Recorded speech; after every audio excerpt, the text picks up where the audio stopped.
você, leitor e leitora do Portal do Holanda. Eu sou Humberto Amorim e estou de volta para iniciarmos juntos mais uma semana de trabalho, de produtividade. E aqui no nosso Portal do Holanda, nós começamos recebendo a ilustre visita do novel deputado federal pelo estado do Amazonas, Marcelo Ramos, que está aqui ao meu lado, e é com ele que nós vamos manter uma boa conversa já já. Eu queria só dizer para vocês que Marcelo Ramos, agora deputado federal, ele colheu pela livre e espontânea e soberana vontade do povo do Amazonas 106.805 votos. 55 mil em Manaus e 51 mil no interior do estado. É com ele que está se propondo, a partir de agora, pelos próximos 4 anos em Brasília, marcar o seu território político com a bandeira do emprego e renda. Ele quer ficar nacionalmente conhecido através desta luta primordial. Como ele vai fazer isso? É o que a gente vai descobrir já já. Porque eu volto já já, não vai embora daí não. Nós já estamos aqui para vocês. I wish I never sleep and seize every single day. Spend time with my loved ones, family and friends. All I want for life is to be safe and sound. We're always here with you. Muito bem, estamos de volta. Marcelo Ramos aqui conosco, nosso... Eu falei novel só para esnobação mesmo, tá? É um novo deputado federal pelo estado do Amazonas. Isso são aqui o que do estado do Amazonas a gente chama de regionalismo caboclo. Tá vendo? Marcelo, parabéns. Seja bem-vindo mais uma vez aqui aos estúdios de entrevista do Portal da Holanda. Você está com uma cara de vitorioso, maravilhosa, isso é muito bom. Parabéns mesmo. E é muito bom recebê-lo, Marcelo. Obrigado, Humberto. Obrigado ao Portal do Holanda por esse relevante espaço, tanto no período pré-eleitoral, eleitoral e agora, depois que as eleições se passaram e a vontade do povo foi confirmada nas urnas, pelo menos para os cargos que não têm ainda segundo turno.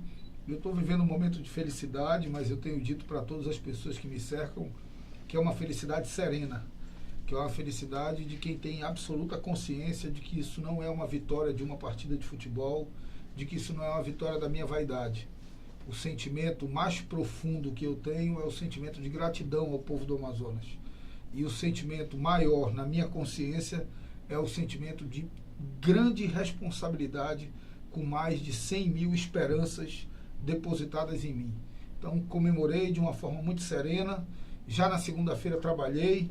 Na quarta-feira visitei a Honda para reafirmar o meu compromisso com o Polo Industrial de Manaus, para discutir estratégias de defesa desse modelo econômico que é fundamental para a manutenção dos empregos dos amazonenses. Visitei pessoas simples que me ajudaram, que dedicaram parte da sua vida por mim. Hoje já vou para Parintins aproveitar para parabenizar todo o povo de Parintins. Hoje a cidade de Parintins faz... Você está fazendo contatos de agradecimento, sim, é isso, Marcelo? Sim, de agradecimento, de campanha do segundo turno, de reafirmação dos meus compromissos e também de diálogo para estabelecer as pautas que vão orientar o meu mandato. Eu não me preocupei muito em comemorar não, até porque eu acho que isso não é motivo de comemoração, isso não é uma vaidade, isso é uma responsabilidade. Então, hoje vou a Parintins.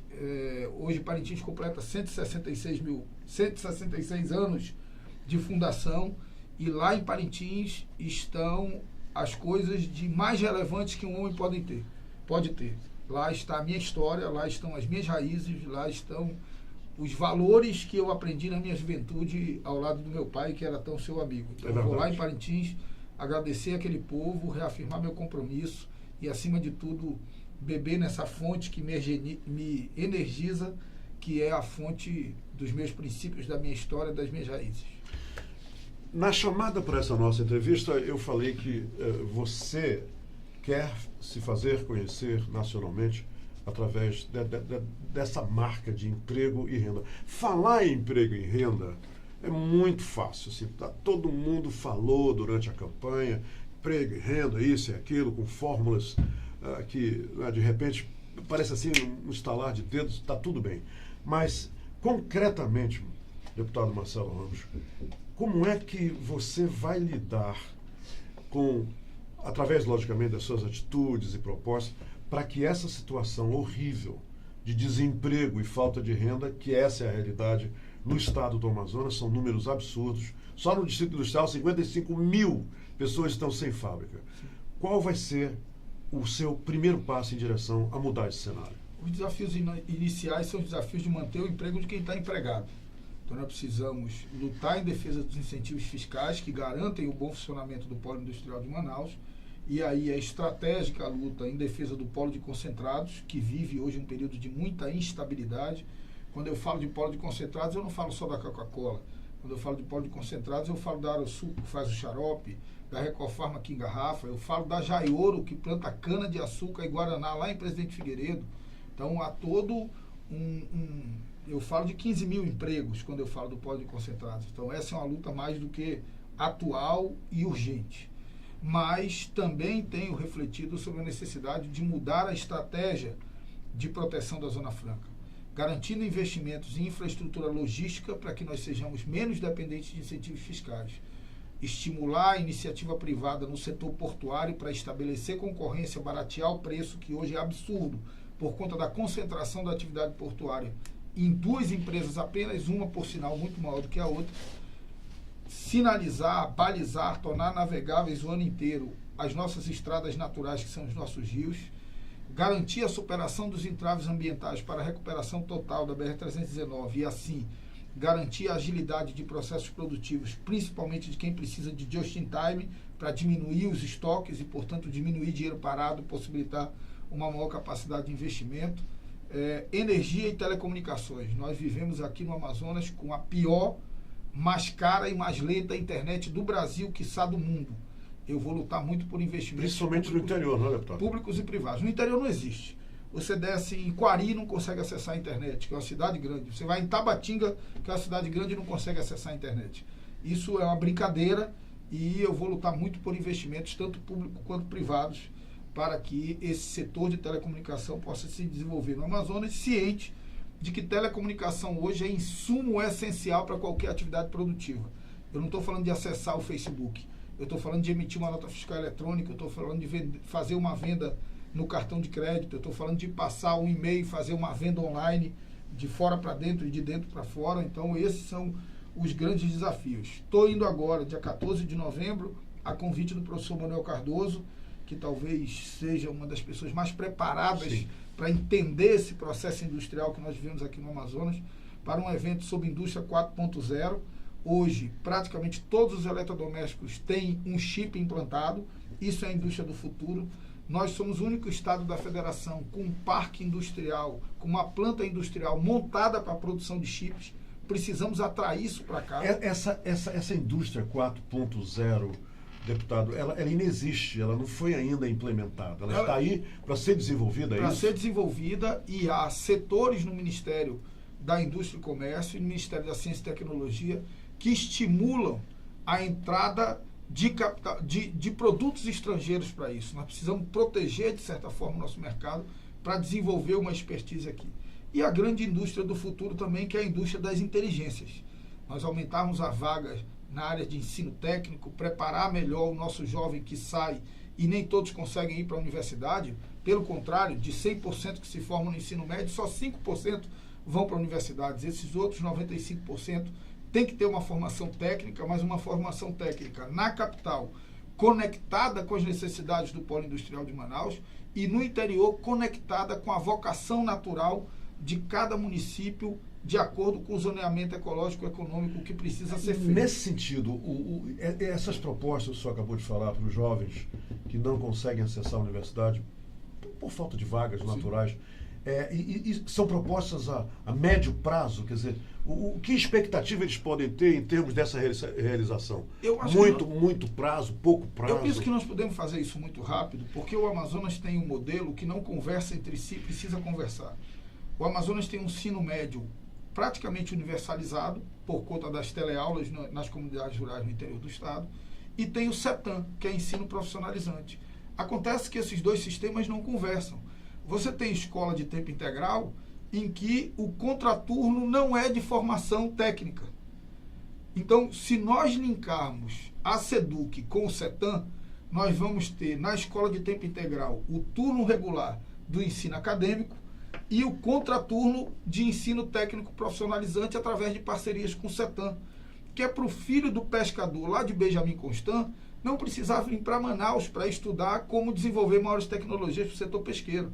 E eu gosto muito de falar do Alto Solimões, Humberto, porque nós estamos transformando a Colômbia no maior exportador do mundo de peixe, com os nossos peixes. Eles vêm aqui, pescam e exportam. Não, na verdade, pesca ali na área de Benjamin, Atalaia e Tabatinga. No setor Tocantins, brasileiro. E aí, como não tem ali nenhuma indústria de beneficiamento e não tem nem mesmo um frigorífico para estocar, o colombiano compra ao preço que bem entende e ao câmbio que bem entende, porque se o pescador não vender, vai perder porque não tem onde armazenar.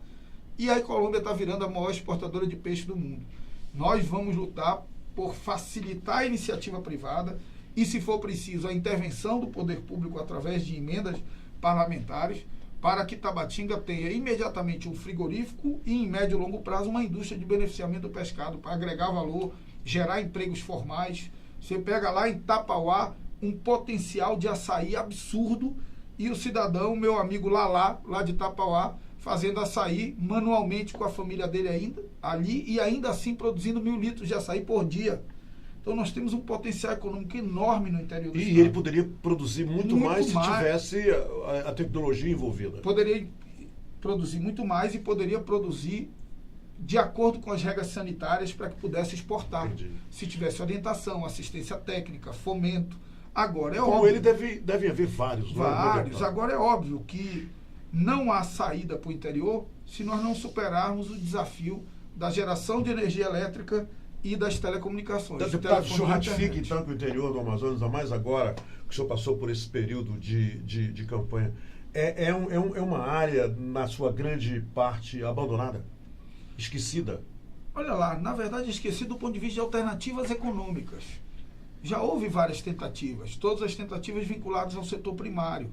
O problema é que você estimula a produção, mas você não cria mecanismo de agregar valor. O que agrega valor? O que agrega valor é o beneficiamento. O que agrega valor é você transformar o peixe que o pescador pesca num filé de peixe congelado que ele pode mandar para o mundo inteiro. O que agrega valor é você pegar o açaí lá do Lalá e transformar em açaí em pó e conseguir exportar para o mundo inteiro, porque é muito mais fácil ultrapassar as barreiras sanitárias se você exportar em pó e não exportar em natura. E com o viés do escoamento, que é outro problema. E mais do que isso, Humberto, nós estamos falando de um potencial muito grande de uma indústria extrativista, que precisa da natureza em pé, portanto uma indústria ecologicamente absolutamente sustentável. Então, existem alternativas, claro que isso não vai acontecer num passe de mágica, mas eu quero me dedicar muito a isso. Eu acho que deputados federais, para resolver as questões paroquiais, já tem um bocado. Então, quando o prefeito vier me pedir dinheiro para a festa, eu vou dizer, para a festa, tem outros 7. Peça para os outros 7 lá da festa. Para mim, me peça alguma coisa que gere emprego e renda no seu município. Essa vai ser minha regra. Com os prefeitos meus aliados e não meus aliados. Porque do momento que eu tomar posse em diante, eu não sou deputado federal dos meus eleitores, eu sou deputado federal do povo do Amazonas. Marcelo, você tocou num ponto muito interessante. Houve uma renovação exponencial da nossa bancada federal. 6 de 8. Então nós somos 6 de 8. Como é que você pensa em criar uma integração, que ela tem que ser criada entre vocês, porque você acabou de dar um exemplo interessante. Se ele quiser dinheiro para a festa, ele fala com outro deputado que queira, porque é o normal. Nós sabemos dessas histórias. Porque eu não vou dar dinheiro para a festa. O que você pretende fazer, deputado Marcelo, justamente para... Não estou dizendo que festa não é importante, não. Não, eu entendi isso. Algumas festas, elas até estimulam a economia do município, mas já tem gente para ajudar nisso. Nós sabemos o que o senhor quis dizer. Mas é o seguinte, essa integração de propósitos, princípios, para nortear uma atitude dessa bancada e a união dessa bancada. Como isso vai ser desenhado? Eu acho que não é fácil, é uma bancada muito heterogênea, né? É uma bancada que parte dela você não conhece porque estão iniciando na vida pública, então a gente não tem como avaliar o comportamento. Mas eu acho que um pacto, Humberto, ele precisa ser feito, que é o pacto da infraestrutura. Todos nós precisamos firmar um pacto com os setores produtivos do Estado do Amazonas, e em especial de Manaus, no sentido de que pelo menos parcela das emendas, tanto das de bancada como das emendas individuais, serão destinadas para investimento em infraestrutura logístico, para que do ponto de vista logístico nós sejamos mais competitivos, e quanto mais nós sejamos competitivos com uma logística melhor, menos nós vamos precisar de incentivos fiscais. Deputado, se não investir na logística, o senhor está dizendo que vai permanecer como está, nada vai mudar? A saída é a logística. Na verdade, se não investir em logística, não vai continuar como está, vai piorar muito, porque não existe modelo industrial que se sustente eternamente, única e exclusivamente em incentivos fiscais. E mais, a tendência natural do candidato que está em primeiro nas pesquisas para presidente da República, o discurso dele é muito claro, pelo menos o discurso dos assessores econômicos dele. É um discurso de diminuir, de rever a política de renúncia fiscal e de diminuir os impostos de importação. Como equilibrar isso com a manutenção do modelo Zona Franca? Não tem jeito, só se for garantida uma infraestrutura que diminua o custo da nossa atividade produtiva, o custo Amazonas, vamos chamar assim. Então nós temos que ter um pacto, inclusive um diálogo com quem quer que seja o próximo presidente, dizer, olha, nós topamos que paulatinamente se diminuam os incentivos fiscais, mas paulatinamente também nós queremos investimentos em infraestrutura. Lógico. Nós queremos porto, nós queremos estrada, nós queremos energia, nós queremos telecomunicações, nós queremos a dragagem do Madeira, nós queremos balizamento das nossas hidrovias para que a navegação seja mais rápida e mais segura. Então nós temos alternativas. Tem umas coisas aqui que são inexplicáveis. Nós temos um União de Energia que tem um cabo de fibra ótica dentro dele, mas o União não rebaixa nem a energia e nem a internet nos municípios por onde ele passa. Nós temos um cabo de fibra ótica dentro do gasoduto Coari-Manaus que não fornece internet nem para Iranduba, nem para Coari, nem para Tefé e para nenhum dos municípios em que e ninguém questiona esse gasoduto passa. Está tudo em silêncio. Na verdade, ninguém pensa o Amazonas, né? Na verdade, há muito tempo ninguém pensa o Amazonas. Há muito tempo a política se vulgarizou numas disputas de poder. Eu não estou preocupado com isso. Eu tenho uma missão a cumprir agora com o povo do Amazonas e não estou pensando em eleição. Eleição não faz parte da minha pauta. O que faz parte da minha pauta hoje, né, para o futuro, a partir do momento de tomar posse em diante, é honrar a confiança dos amazonenses, servir a nossa gente, proteger os empregos da nossa gente e fazer o nosso Estado retomar um viés de prosperidade, de progresso, para abrir novos postos de trabalho. Eu estou muito preocupado com o futuro que se aponta, mas quero crer que o Brasil é um país com uma capacidade de trabalho do seu povo muito grande, um país com riquezas que não tem igual no mundo. Talvez a Rússia tenha alguma identidade da possibilidade de tantas riquezas como o Brasil. É um país que tem água doce, que tem minério, que tem floresta, que tem tudo, que tem terra fértil. Nós precisamos de homens e mulheres que possam fazer essa engrenagem funcionar para que as pessoas possam ter um futuro melhor. E eu acredito muito que posso dar uma contribuição nisso, humildemente, dar minha contribuição com esse futuro. Vamos dar um passo bem largo até o futuro.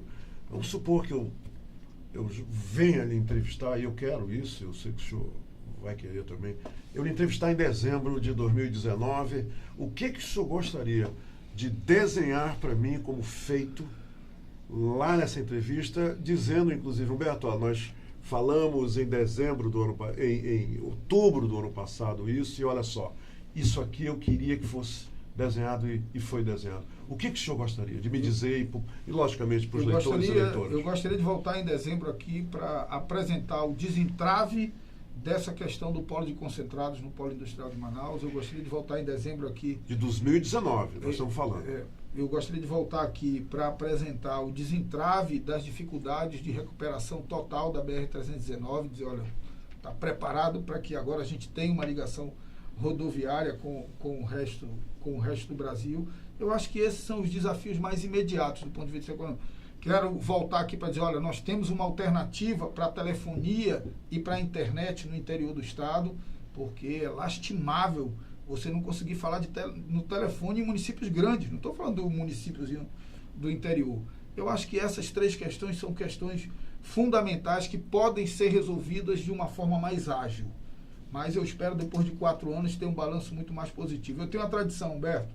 Se você for na biblioteca pública, desde o meu primeiro ano de mandato como vereador até o meu último de deputado estadual, todos os anos eu fiz um relatório de tudo que fiz e protocolizei lá. Está lá à disposição Lá de quem quiser ler. na biblioteca pública de quem quiser, na biblioteca da UFAM de quem quiser, na Federação da Indústria, nos sindicatos que eu tinha relação, no CDL.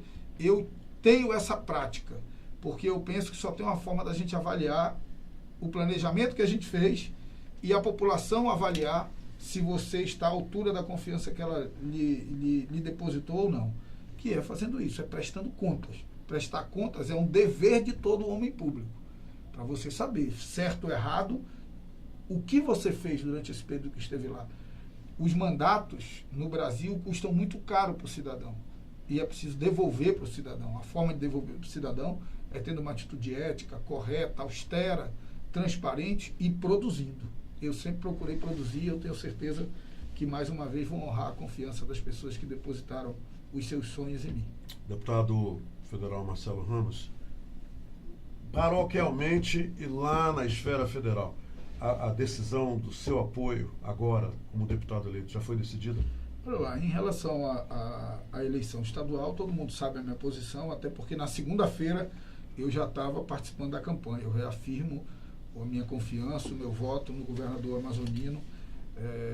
Gosto do Wilson, é um cara que tem meu carinho, até minha gratidão por um momento que caminhou junto comigo, mas acho que tem que caminhar um pouco mais antes de ter a oportunidade de administrar 16 bilhões de reais e a vida de 4 milhões de pessoas. Isso exige um mínimo de experiência, não necessariamente experiência política, mas pelo menos de experiência de vida. Às vezes você nunca participou da política, mas você administrou uma empresa, você trabalhou no sindicato, você já trabalhou mediando conflitos e enfrentando momentos de pressão. E acho que falta isso ao Wilson, com todo o respeito que mereça a candidatura dele. Então, sigo a minha caminhada com o governador amazonino. Em relação à eleição para presidente, eu tenho uma preferência por exclusão, mas estou indo a Brasília justamente conversar com o meu partido para ver se entrarei na campanha ou se apenas manifestarei o meu voto no dia 28 de outubro.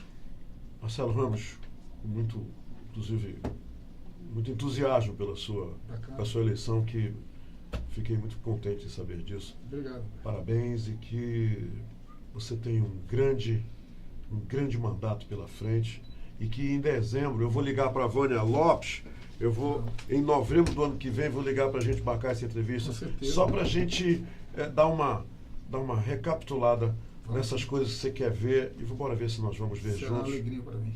Parabéns, Marcelo. Humberto, deixa eu contar uma historinha aqui antes da gente acabar.